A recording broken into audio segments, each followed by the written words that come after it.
우선에 청구인 측에서 아까 그 기재부 장관한테 주었다는 쪽지 띄워보십시오. 지금 제 질문을 하려고 하는 건 뭐냐 하면요.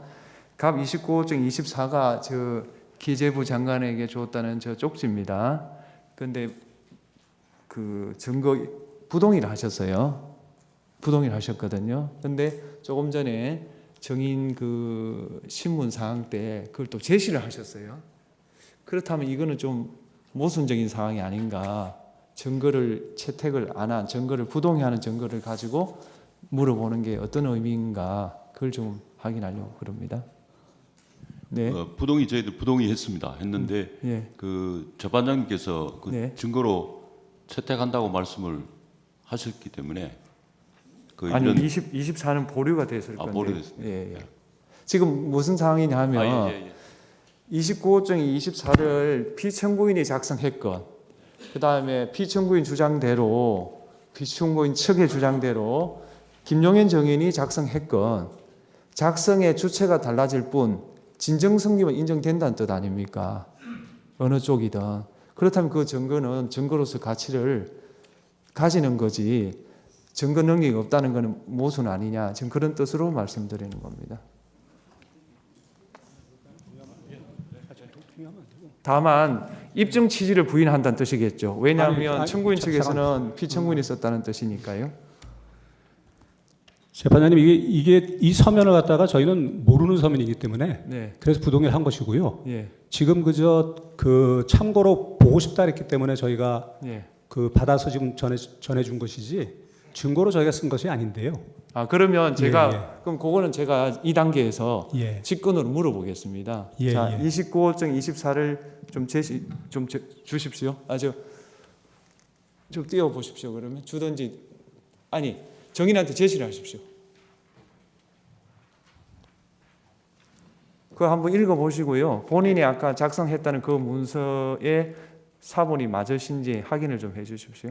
예, 맞습니다. 맞습니까? 네. 그런 원본도 있습니까? 예. 원본도 있습니까? 그건 사본이거든요. 원본 없습니다. 아니야. 원본의 존재가 있다는 걸 인정하시냐 말입니다. 그런 원본이 있어서 그런 복사본이 나왔다는 사실을 인정하시냐? 예, 그렇습니다. 인정하시죠? 네, 네. 그렇다면 어떤가요? 해도 되겠습니까? 예, 좋습니다. 그러면 갑제 29호증 24는 재판부에서 증거로 채택하겠습니다. 근데 재판장님 죄송합니다만 여기 지금 8이라고 적혀 있는데 예, 이거는 뭔가 좀 잘못된 것 같습니다. 원래 없었던 표시입니까? 예. 그러면 그렇게 하죠. 그러면 8이라는 부분을 뺀 8이라는 표시를 뺀 나머지 내용은 29호증 24는 그런 본인이 작성했고 원본도 있고 그 원본에 기초한 사본인 걸 인정한다. 예. 이 말씀이죠? 그렇습니다. 그러면 8 부분을 뺀 나머지에 대해서 증거를 채택한다. 예. 어쨌든 간에 저희는 모르는 서면이기 때문에 예. 부동의로 예. 정리해 주시고요. 증거는 예. 그대로 인부는 그대로 하시고 재판부가 정인 신문을 통해서 진정 성립도 인정되고 여러 가지 증거 법칙에 어긋남이 없어서 그 부분을 뺀 8이라는 숫자를 뺀 나머지 부분에 대해서 증거를 채택한다. 그런 뜻입니다. 예, 그렇게 정리하겠고요. 저희 재판부 평의 결과는 이렇습니다. 분명히 정원 거부권을 가지고 있고요. 그 다음에 청구인 측에게도 신문 권한이 있습니다. 그래서 신문권을 행사하시고 정인은 그에 대해서 듣고 거부권을 행사하시면 된다. 이게 저희 공식적인 입장입니다. 나머지는 정인이 판단하십시오. 예, 이해되셨죠? 예, 그거는 알겠습니다. 본인이 하십시오. 왜냐하면 책임은 본인이 지는 거니까요. 예, 그렇게 하겠습니다. 예, 반대시면 30분 예. 하십시오. 김영호 지금 제가 몇 가지 예. 물어보겠습니다. 네. 뭐 이미 이제 내용이 어느 정도는 나왔기 때문에 확인하는 차원에서 다시 물어보는 겁니다.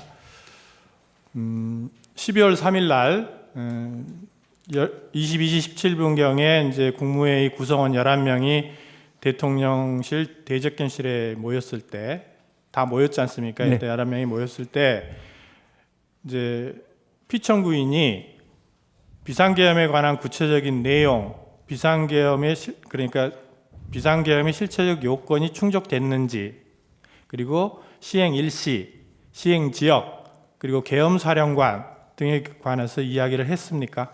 제가 아니, 그 문건을 대통령님 하신 게 아니고요. 예. 제가 이제 그게 의안이었기 때문에 예.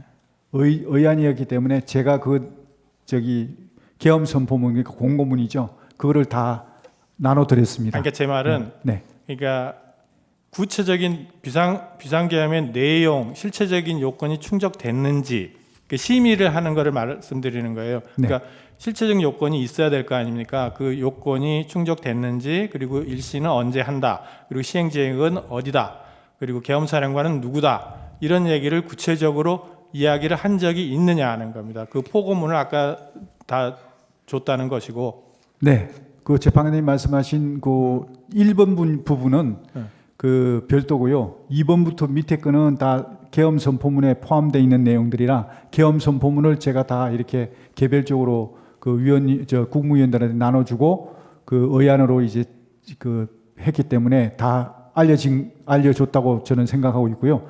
1번 충족이 됐느냐 안 됐느냐 하는 문제는 그 전에 계엄을 하기 전에 대통령님께서 계엄 선포를 하시기 전에 거기에 대한 여러 가지 그 전시 또는 사변 또는 그에 이에 준한 비상사태.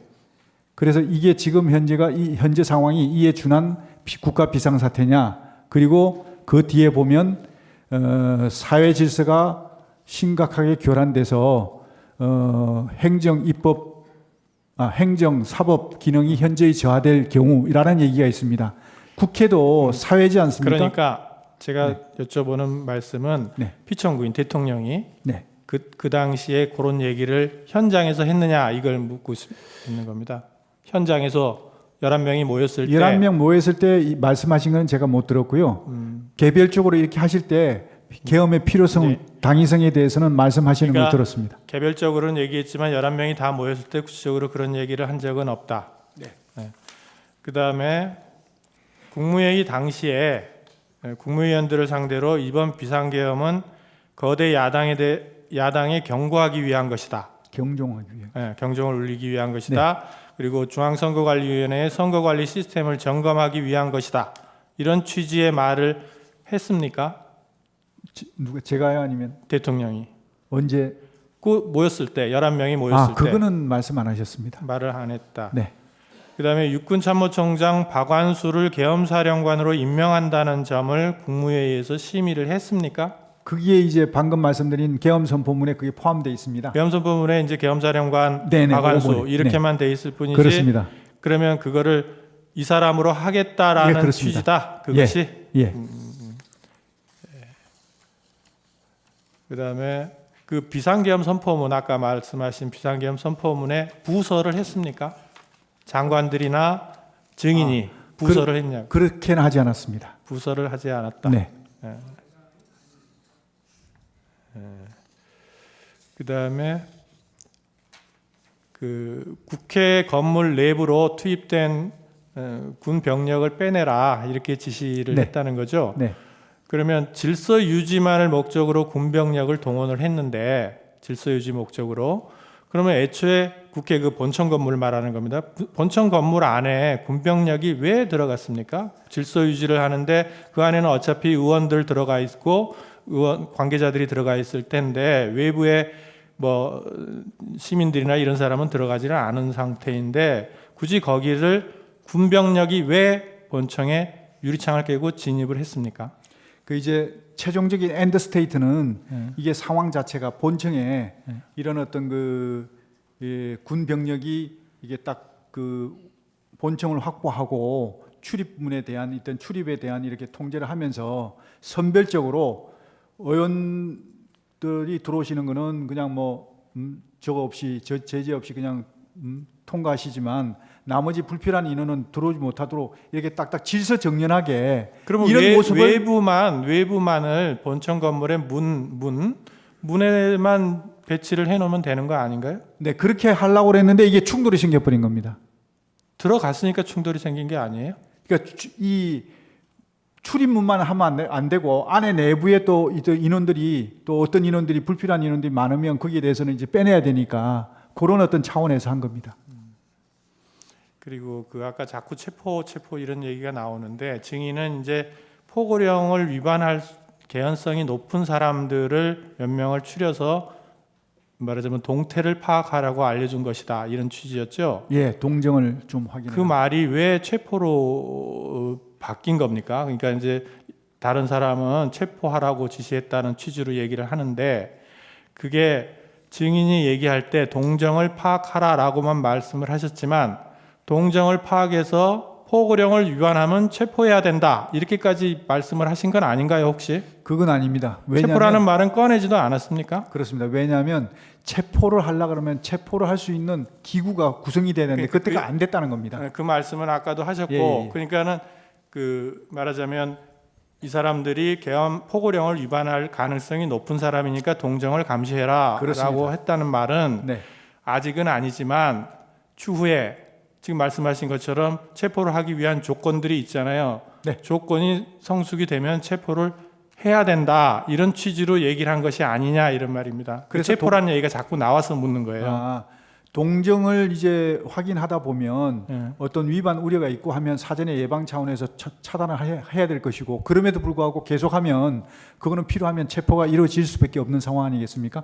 그런 어떤 것들의 어떤 차원에서 연장선에서 생각하시면 되겠지만 근데 최초부터 혐의도 없는데 그리고 그때 당시에 시작할 때 얘기했을 때 앞으로 어느 정도 지나야 합동수사본부가 구성되겠냐 그래야만 체포조 운영이 되니까 그랬더니 아마 적어도 서너 시간은 더 있어야 될 것 같습니다. 이렇게 얘기를 했거든요.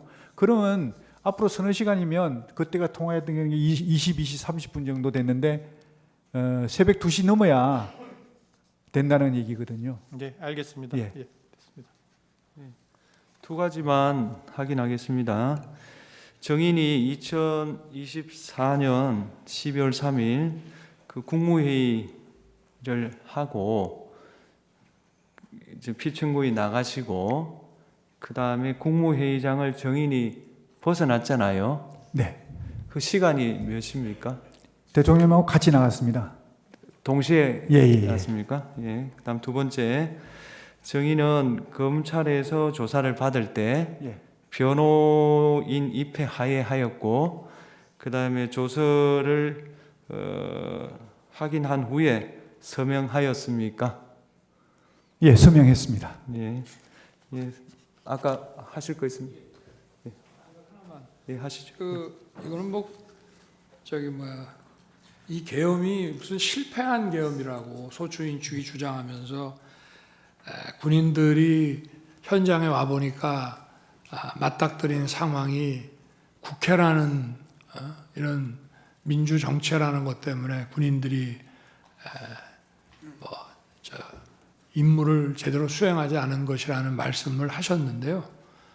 그거는 저도 마찬가지입니다. 저나 우리 장관이나 군 지휘관이나 다 우리 지금 실무급의 영관급이나 위관급 장교들이 다 정치적 소신이 다양하고 어떤 반민주적이고 부당한 일을 지시한다고 할 때 그거를 따르지 않을 것이라는 것은 저희들도 다 알고 있고 그런 전제 하에서 이런 그 비상계엄 조치를 하고 또 그 조치에 따라서 필요한 소수의 그 병력 이동을 지시를 한 것이고 그 병력 이동 지시는 합법적인 것이기 때문에 군인들이 거기에 따른 것이고 그 이상 이 사람들이 오바를 하거나 무슨 불법 행위를 한 것은 아닙니다. 그래서 이거는 실패한 계엄이 아니라 좀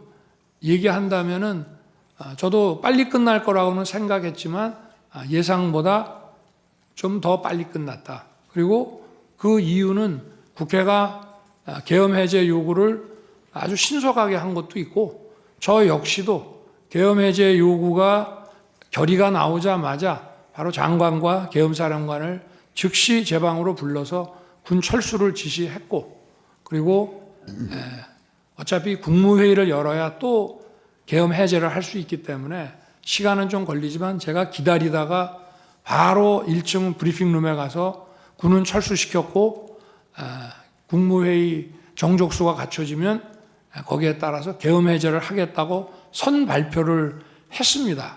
그렇게 해서 끝난 것이지 계엄의 실패 원인이 뭐냐고 묻는 것은 그거는 다분히 어떤 의도를 가지고, 그리고 아까도 증인에 대해서 증인이 무슨 얘기를 하려고 하면은 자꾸 이렇게 딱딱 끊는데, 이 전체적인 이 상황에 대해서는 저희도 대한민국의 어떠한 군인도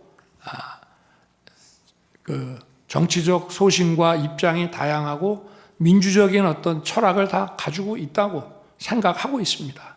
네, 이상입니다. 아니. 그 김영도 재판관님 질문하겠습니다. 예, 저기 그 갑제 29호증에 24 기획재정부 장관이라고 되어 있는 그 문건 혹시 가지고 계신 분 있으면 질문하는 게 좀 보여주시기 바랍니다.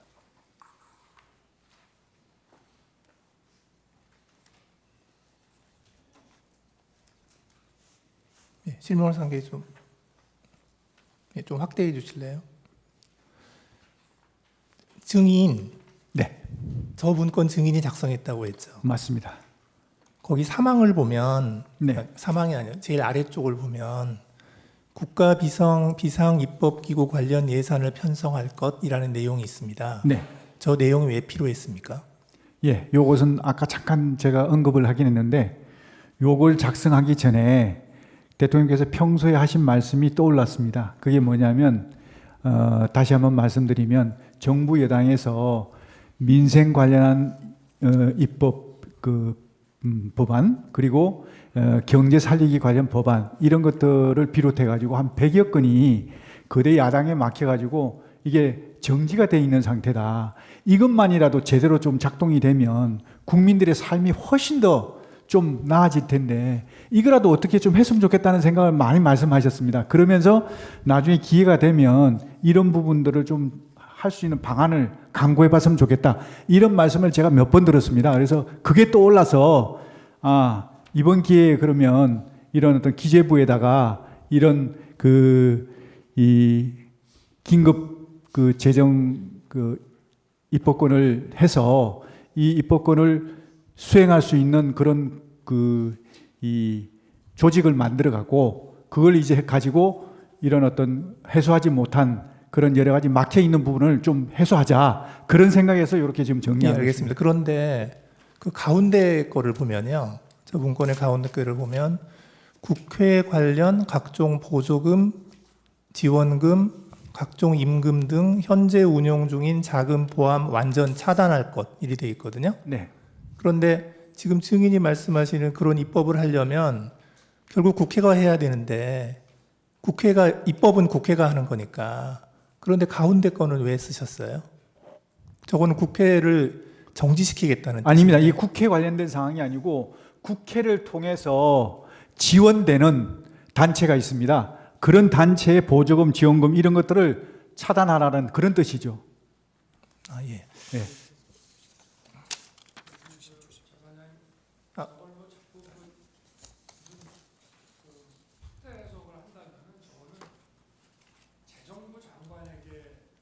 그 얘기할 사안은 좀 아닌 것 같습니다. 예를 들어서 저거를 국회의 존재를 부정하고 뭐 하는 그런 내용이라면은 저거는 기재부 장관이라는 거는 국회가 만든 예산을 그 예산 범위, 예산의 틀 내에서 무슨 일을 하는 것인데 저거를 만약에 굉장히 아주 극도의 정치적인 차원으로 이해를 한다면은 저거는 더구나 계엄에 대해서 반대를 하는 기재부 장관에게 줄 내용은 저는 아닌 것 같습니다. 그래서 기재부 장관에게 주무부처 장관이 저런 거를 전달했다 그러면은 저거는 좀 어떤 예산의 틀 안에서 한다는 취지로밖에 보지 않을 수 없는가 하는 게 저도 지금 문건을 보면서 갖게 되는 근데 저기에 보면 생각입니다. 네. 임금이라고 되어 있어서 네.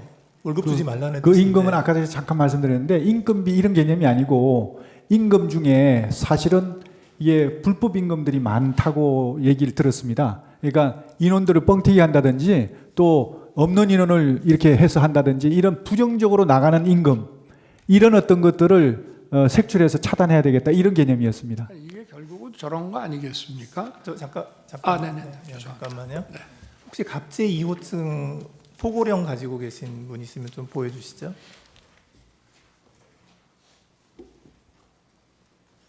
그 1항 좀 보여주시겠어요? 1항 쪽. 저 1항을 좀 확대 좀 해서. 예. 근데 제가 읽죠 뭐. 그 1항을 보면 예. 국회와 지방의회 정당의 활동, 일체의 정치 활동을 금한다 이렇게 돼 있거든요. 예. 그래서 저 기획재정부 장관에게 준 그 갑제 29호증의 24의 기재 내용하고 이 포고령의 그 제 1항을 이렇게 종합해서 보면 결국은 가장 주된 목표가 그 입법기구인 국회의 기능을 정지시키겠다 하는 그런 의도가 있는 것으로 보이거든요. 저는 솔직히 그렇게까지 하진 않았습니다. 이건 제가 아까 말씀드렸지만 국회의 기본적인 입법 활동은 당연히 존중돼야 되고 보장돼야 된다고 저는 생각하고 있습니다. 그렇기 때문에 다만 정치 활동은 이거는 여러 가지 그 정치 활동을 빙자해서 국가 체계를 문란하게 할 수 있으니까 이런 활동은 좀 어떻게 제한시킬 필요가 있다. 이런 판단에서 정리한 것이지 어떤 입법 활동까지 막겠다 이런 것은 아니었다. 저는 그렇게 말씀드릴 수 있습니다. 예, 그리고 그 아까 주신문에서 말씀하실 때 증인께서 국회에 병력을 투입시킨 이유가 국회 봉쇄나 침투가 아닌 국회 질서 유지였고 따라서 처음부터 국회를 봉쇄할 아무런 계획도 없었다 이렇게 말씀하셨어요. 네. 그렇게 말씀하신 거 맞죠? 네.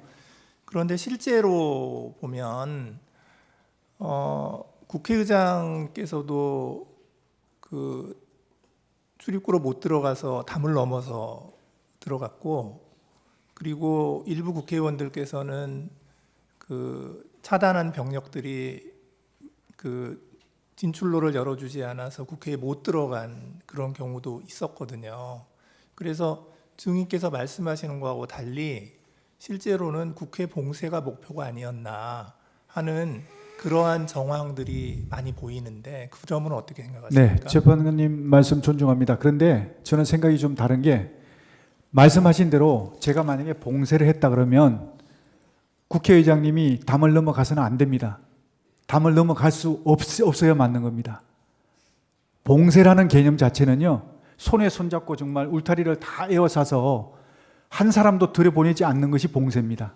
그런데 정말 많은 사람들이 담을 넘어갔다고 그러더라고요. 그건 봉쇄가 안 됐다는 겁니다. 출입구 위주로. 출입구는 왜 막았을까요? 그러니까 출입구 위주로 이제 출입을 통제한 것이죠. 그러니까 출입 통제라는 의미가 출입을 통제한다는 의미가 출입을 완전히 전면 금지한다는 의미가 아니고 출입 통제라는 의미에는 근데 국회의원들을 막았잖아요. 국회의원들 통과를 중간에 다 시켰지 않습니까? 저는 그렇게 알고 있는데. 그게 막았다가 또 통과시켰다가 또 다시 막았죠. 그건 제가 잘 모르겠는데 저는 이제 거기서 통과를 시킨 걸로 좀 알고 있었거든요. 예, 알겠습니다. 선별적으로. 예, 이상입니다. 아니요. 예, 예. 이미선 재판관님 질문하겠습니다. 그 증인이 생각하는 이 사건 계엄의 목적은 거대 야당의 경종을 울리고 부정선거의 증거를 수집하기 위한 것 이렇게 정리하면 됩니까? 네. 이 사건 계엄의 목적이 다시 정리하겠습니다. 이 사건 계엄의 목적은 거대 야당의 경종을 울리고 부정선거의 증거를 수집하기 위한 것이다. 부정선거에 대한 증거를 수집한다는 것보다 부정선거에 대한 실체를 제대로 파악을 해서 그 부정선거에 대한 그 국민들에게 네. 이게 있었는지 없었는지 정말 있었다면 없었다면 국민 부정선거 없으니까 걱정하지 마세요라고 그러면 얘기하면 될 것이죠. 이러한 이유로 비상계엄을 선포할 수 있다고 생각을 하시는 거죠? 그러니까 이러한 목적을 위해서 비상계엄을 선포할 수 있다 이렇게 생각을 하시는 거죠? 그 비상계엄 요건은 네. 대통령님께서 판단하시는 것이기 때문에 알겠습니다. 그 요건에 대한 것은 대통령님 몫이라고 생각합니다. 그 국가 비상 입법기구 아까 말씀을 하셨는데 그 입법 권한을 실행할 기구를 아마 생각을 하신 것 같아요. 네. 예, 그게 그러면은 그 5공화국 당시에 국가보위 입법회의 하고 좀 같은 성격으로 보면 되겠습니까? 아닙니다. 그거하고는 다릅니까? 전혀 다릅니다. 이거는 아니 그럴 것 같으면 제가 국무총리나 그런 분한테 이걸 주지 왜 알겠습니다. 기재부 장관에게만 줬겠습니까? 기재부 장관에게 준 것은 기재부 장관이 할 수 있는 역할을 하라는 거거든요. 그래서 네. 기재부 장관이 할 수 있는 게 그 역할입니다. 예, 시간이 많이 돼가지고 3분만 드릴 테니까 3분 내에 맞춰 주십시오. 지금 비상 입법기구 단어 때문에 굉장히 오해가 있는 것 같습니다. 이게 비상 입법기구를 생각하셨을 때 이게 국회를 대신하는 입법기구를 생각하신 건 아니죠. 그럴 것 같으면 제가 기재부 장관에게 주면 안 되고 국무총리한테 줘야 될 이게 거예요. 자꾸 과거에 국보위를 연상시켜서 국회를 해산시키고 국회를 대체하는 무슨 입법기구를 만드는 것처럼 오해를 하고 있는 것 같아서 아 예. 물어봅니다. 그거는 제가 뭐 이렇게 쓸 때 잘못 실수한 것 같습니다. 뭐 계엄을 선포한 사람은 대통령인 저 자신이니까 아까 계엄 선포의 이유를 그 장관에게 이렇게 물어보셨는데요. 계엄 선포의 이유는 야당에 대한 경고가 아니고요. 주권자인 국민에게 호소해서 엄정한 감시와 비판을 해달라는 것이지 야당에 대한 경고는 아무리 해봐야 소용이 없습니다. 야당에 대한 경고가 먹힐 거면 이런 비상계엄을 할 필요가 없습니다. 주권자인 국민에 대해서 한 것이고요. 그리고 국보위라는 말씀을 자꾸 하시는데 국보위라고 하면은 이 상황에서 기재부 장관한테 얘기한다는 것 자체가 완전히 넌센스고 국보위를 하는 만약에 상황이라 그러면 이런 거 줄 필요 없습니다. 국보위에도 재경분과위원회라는 게 옛날에 있는 거로 알고 있는데 그런 데서 그냥 해버리면 되는 일이지 예산을 집행하는 기재부 장관에게 이거를 줄 이유는 저는 없다고 생각하고 만약에 그런 거라고 하면은 그거는 더 고도의 정치적인 문제이기 때문에 특히 그날 와서 계엄 선포에 대해서 뭐 금융 경제적인 차원에서 이거를 반대하는 기재부 장관이라는 예산 실무 장관에게 이거를 준다는 거는 앞뒤가 안 맞고 아마 제가 그 민생입법을 방해하는 거기에 대해서 비상 그 재정 경제 명령, 긴급 재정 경제 명령 같은 거를 제가 대수비에서도 얘기를 하고 장관도 아마 들었던 것 같습니다. 그런데 아까 뭐 이게 국회의 입법을 기다릴 시간이 없는 거냐? 맞습니다. 입법을 하려면은 뭐 지금 몇 년을 했는데도 안 됐고 또 입법하는 데는 어마어마한 시간이 걸립니다. 자기들이 필요하면은 며칠 만에 그냥 통과시켜 버리지만 반대하면은 입법이 거의 봉쇄가 되기 때문에 시간을 아무리 가져도 할 수 없으니 선제적으로 긴급 재정경제 명령을 발했을 때 만약에 거대 야당이 반대를 해서 불승인을 하게 되면 또 이게 전부 사상 누각이 되는데 이런 계엄 같은 거를 하는 상황에 국민들의 여론이라든가 이런 게 좀 바뀐다면 이런 걸 한번 검토해 볼 수 있지 않나. 저도 처음에는 무슨 말인지를 몰랐는데 오늘 얘기하는 거를 보니 그런 거는 같습니다. 그런데 지금 우리 재판관님들께서 의문을 가지시는 국보위 같은 개념이라면은 그런 거를 시행하려고 하면 아직 군이 출동하기도 전에 먼저 대국민 계엄 선포 담화를 하고 군이 1시간 후에 국회에 들어갑니다. 제가 물어봤습니다. 계엄 선포하고 군 이동 지시를 해라. 그러면 얼마 걸리냐? 그랬더니 1시간 이상 걸린다. 그러면 그 사이에 들어갈 사람은 들어갈 것이다.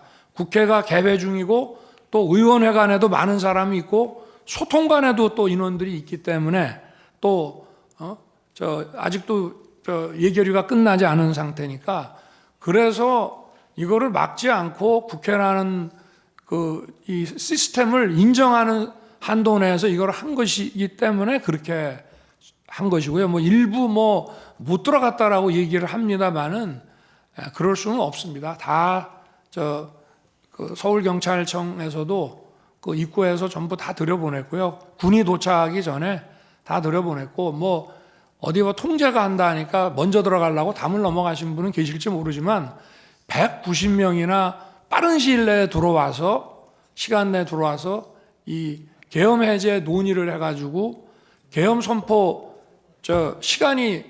계엄 효력 발생 시간이 11시인데 1시에 벌써 계엄 해제 요구 결의안이 통과됐다는 것은 그 사실 자체만으로 보더라도 이거를 통제하고 막지 않았다는 것을 의미합니다. 네, 그렇게 말씀을 드리겠습니다. 네, 알겠고요. 혹시 국회 측에서 같은 시간 쓰시겠습니까? 예. 그러면 오늘 정인 장시간 고생 많으셨습니다. 예. 돌아가십시오. 예. 제4차 변론기회를 마치고요. 다음 기일은 2월 4일 오후 2시고 정인 이진우, 여인영, 홍장원 정인신문을 합니다. 이날 정인신문이 3명이기 때문에 오늘 좀 느슨하게 적용하였던 시간 제한을 엄격하게 하겠습니다. 한 번 더 말씀드리지만 주신문, 반대신문 각 30분, 재주신문, 재반대신문 15분입니다. 그리고 청구인 측에서 서정요지 진술을 다음 기일에 하신다면 30분 내로 끝내주십시오. 네, 오늘 재판 마치겠습니다.